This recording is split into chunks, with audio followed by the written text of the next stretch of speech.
အားလုံးပဲမင်္ဂလာပါဗလာထမော်ရီချူ channel ကနေပြန်လည်ကြိုဆိုလိုက်ပါတယ်ကျမတို့ရဲ့ channel ကနေစာဖတ်ဖို့အချိန်မပေးနိုင်တဲ့မိတ်ဆွေတို့အတွက်ကဘာကျော်စာအုပ်ကောင်းများစွာရဲ့အနှစ်သာရတွေကိုအချိန်တို့အတွင်းနားလည်သဘောပေါက်အောင်အနှစ်ချုပ်ပြီးအပတ်စဉ်တင်ဆက်ပေးသွားမှာပဲဖြစ်ပါတယ်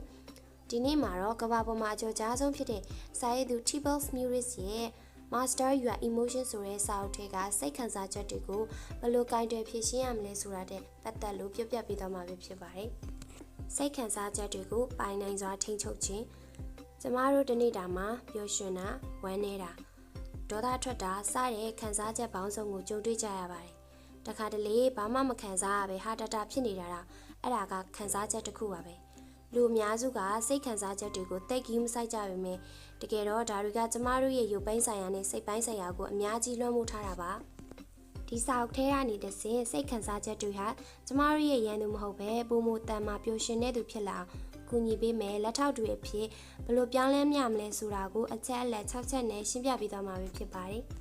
်နံပါတ်1ရှေးဥပီဇာနဲ့စိတ်ခံစားချက်ဆက်နွယ်မှုကျမတို့ရဲ့အုံနောက်ထဲမှာရှေးကဘာဦးကလေးကပါလာတဲ့ရှင်တန်ဤဗီဇာတစ်ခုရှိနေပါသေးတယ်ရှေးခေတ်တုန်းကတော့တောရိုင်းတိလိษံတွေရန်ကနေပြေးဖို့အုပ်စုကအပယ်ခံရမှာကြောက်ဖို့ဒီဗီဇာကအသုံးဝင်ခဲ့ပါတယ်ဒါပေမဲ့အခုခေတ်မှာတော့အဲ့ဒီလိုအသက်အန္တရာယ်မျိုးမရှိတော့ပေမဲ့ကျမတို့အုံနောက်ကအစိုးမြင့်တတ်တဲ့ပလိုက်မှုကိုစက်ထိန်ထားတော့မှာပဲဥပမာအလုံးမှာအဆုခံရတာဒါမှမဟုတ်တငယ်ချင်းကစကားပြောတာမျိုးဟာတကယ်တော့အသက်အန္တရာယ်မရှိပါဘူးဒါပေမဲ့အုံနောက်ကတော့ဒါကိုအကြီးကျယ်ခန်းစားပစ်လိုက်တာပါဒါကြောင့်ဒီအစိုးမြင့်ဗီဇာကိုနားလည်ပြီးပြန်လည်တိုက်ထုတ်ဖို့လိုပါတယ်နံပါတ်2ပျော်ရွှင်မှုရဲ့သဘောတဘာဝ dopamine နဲ့ hedonic adaptation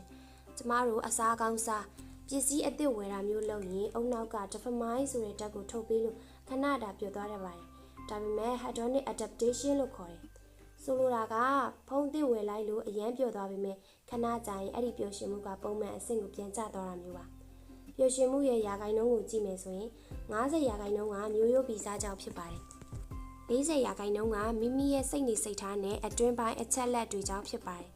10%ကသာပြင်ပပစ္စည်းဥစ္စာတွေကြောင့်ဖြစ်ပါတယ်ဒါကြောင့်စစ်မှန်တဲ့ပျော်ရွှင်မှုဆိုတာပြင်ပပစ္စည်းတွေမှာမဟုတ်ပဲတင့်ရဲ့အတွင်းစိတ်မှာပဲရှိတာပါနံပါတ်3စိတ်ခံစားချက်တွေကိုနားလည်ခြင်းစိတ်ခံစားချက်တွေကယာယီပဲဆိုတာကိုအမြဲတမ်းရပါသူတို့ကလာလိုက်သွားလိုက်ပါပဲဥပမာမနက်ကအလုံးနောက်ကြလို့ဒေါသထွက်နေရဆိုရင်ငါကဒေါသကြီးတဲ့သူပဲလူကိုတတ်မှတ်မဲ့အစားငါအခုဒေါသဖြစ်နေတယ်ဒါပေမဲ့ခဏနေဒီခံစားချက်ကပျောက်သွားမှာပါလို့တွေးပြီးစိတ်ခံစားချက်နဲ့ကိုခွဲထုတ်ကြည့်ပါအစိုးမြင့်ခံစားချက်တွေဟာအမြဲတမ်းမကောင်းတာတော့မဟုတ်ပါဘူးတခါတလေသူတို့ကကျမတို့ကိုရှေ့ဆက်ဖို့တွန်းအားပေးနေတတ်ပါတယ်ဥပမာကြာရှုံးမှုကိုခံစားရလို့နောက်တစ်ချိန်ပုံစူးစမ်းသွားတာမျိုးပေါ့နံပါတ်4အမြင်ကိုပြောင်းလဲခြင်းလောကမှာပြဿနာလို့ထင်နေတာတွေဟာတကယ်တော့ကျမတို့ရဲ့အတိတ်ပဲဖွင့်ဆိုချက်ပေါ်မှာပဲမူတည်ပါတယ်အလုပ်ပြုတ်တက်မယ်ဆိုရင်ဒါဟာအခက်ခဲကြီးလို့မြင်မဲ့အစားငါတကယ်ဝါသနာပါတဲ့အလုပ်ကိုပြောင်းလုပ်ဖို့ခွင့်ရေးပဲလို့ပြောင်းပြီးတွေးကြည့်ပါလူမှုပတ်ဝန်းကျင်ရဲ့ PR အသက်30မတိုင်နဲ့အိမ်အောင်ပြုရမယ်ဆိုတာမျိုးတွေကသူများတွေသတ်မှတ်ချက်တွေပါတင်ဘဝရဲ့ပျော်ရွှင်မှုကိုတင့်ဘာသာပဲဆုံးဖြတ်ပါဓမ္မငါစိတ်ခံစားချက်တွေကိုလွတ်ချနေစိတ်ခံစားချက်တွေကိုမျိုးသိမ့်မထားပါနဲ့အထက်မှာစုထားရင်ရုပ်ပိုင်းဆိုင်ရာအရာပါနေမကောင်းဖြစ်လာတတ်ပါတယ်မိမိခံစားနေရတဲ့စိတ်ခံစားချက်ကိုအာရုံစိုက်ပါကိုမေးကြည့်ပါငါဒီခံစားချက်တွေကိုလွတ်ချနိုင်မလားငါလွတ်ချခြင်းသလားဘယ်တော့လဲလို့မေးရင်အခုချက်ချင်းပဲလို့ဖြေပြီးလွတ်ချလိုက်ပါခံစားချက်ကငါကဝမ်းနည်းနေတဲ့သူလို့မပြောဘဲငါစီမှာဝမ်းနည်းမှုခံစားချက်တွေရှိနေတယ်လို့ပြောခြင်းခံစားချက်ကိုပစ္စည်းတစ်ခုလိုသဘောထားပြီးလွတ်ချရတာပိုပြီးလွယ်ကူစေပါတယ်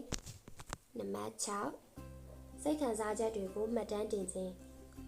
းတပတ်တာအတွင်းမှာကိုဖြစ်နေတဲ့စိတ်ခံစားချက်တွေကို1ကနေ10အထိအမှတ်ပေးပြီးမှတ်တမ်းတင်ကြည့်ပါ။ဘာကြောင့်စိတ်ညစ်ရတာလဲ။ဘာကြောင့်ပျော်ရွှင်ရတာလဲဆိုတာကိုပြန်ဆန်းစစ်ကြည့်ပါ။ဒီလိုလုပ်ခြင်းအပြင်ကိုယ့်ရဲ့စိတ်ကိုဘာတွေလွှမ်းမိုးနေတယ်လဲဆိုတာသိလာပါလိမ့်မယ်။နောက်တစ်ချိန်မှာပိုပြီးကောင်းမွန်အောင်ထိန်းချုပ်လာနိုင်မယ်။ဤကုန်းအနေနဲ့စိတ်ခံစားချက်တွေဆိုတာတင့်ကိုအချင်းချထားတဲ့တန်တိုင်းတွေမဟုတ်ဘူး။သူတို့ကတင့်ဘဝကိုဘယ်လိုရှေ့ဆက်ရမလဲဆိုတာညွှန်ပြနေတဲ့လမ်းညွှန်ချက်တွေပါ။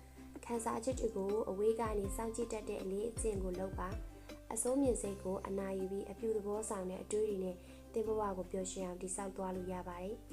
ဒီနေ့ချုပ်လေးကနေတင်းရဲ့ခံစားချက်တွေကိုပုံမနားလည်သွားလိမ့်မယ်လို့မျှော်လင့်ပါတယ်မိတ်ဆွေရဲ့ဘဝမှာစိတ်ချမ်းသာကိုကျန်းမာပြီးလူရဆန္ဒတွေပြည့်ဝကြပါစေရှင် ဒီ Master Your Emotion စာအုပ်နှစ်ချုပ်ဗီဒီယိုလေးကမိတ်ဆွေတွေအတွက်အကျိုးရှိမယ်ဆိုရင် like and share လုပ်ပြီး comment လေးပေးပြီးအားပေးခဲ့ပါစာအုပ်နှစ်ချုပ်ဗီဒီယိုလေးနဲ့ကိုပိုင်တိုးတက်ရေးဗီဒီယိုကောင်းတွေကိုမပြတ်တမ်းကြည့်ရှုနိုင်စေနိုင်မှု subscribe လုပ်ပြီး notification နေရာမှာ all ကိုနှိပ်ထားဖို့မမေ့နဲ့နော်